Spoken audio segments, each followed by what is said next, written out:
Google Book, c'est un super projet. Alors, on peut parler du Google Book. Le Google Book, il est simple.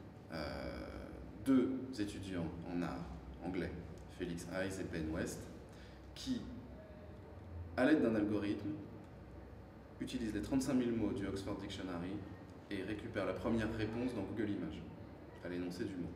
Ils poussent le vice à y mettre aussi les folios des pages, 1, 2, 3, 12, 1500, 1600, etc., deviennent aussi des images, et les petites lettres qui servent à s'orienter dans un dictionnaire. Donc c'est un dictionnaire. C'est un dictionnaire d'images collées les unes contre les autres. Parfois c'est évident, on se dit tiens c'est ça le mot auquel ça correspond, la plupart du temps non. Et ça fait des compositions complètement démentes, plus ou moins aléatoires, au sens où elles changent. On imagine que s'il fallait rechercher le même mot aujourd'hui à Google Images, on sait que tout ça est très mouvant et que ça a changé. Là non, il y a un livre de 35 000 mots, 35 000 images, pris à un instant T, avec les outils d'aujourd'hui qu'est Google, et qui s'il y avait une grande catastrophe, il n'en resterait pas grand-chose. Donc il n'est pas inintéressant d'avoir... Cette œuvre rentre dans la catégorie des œuvres qui font transition entre tout un corpus d'œuvres qui accumulent des données et des connaissances, avec Alan McCollum, avec Claude Kloski, avec Kojunga et les garçons, et vraiment les œuvres qui sont beaucoup plus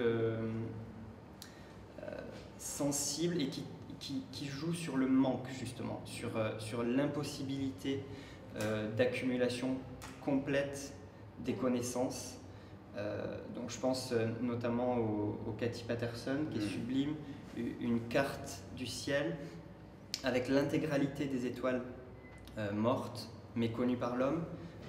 Donc ça laisse place également à toutes ces étoiles qui naissent et qui ne sont pas représentées, et à toutes ces étoiles qui sont mortes sans qu'on les ait jamais connues.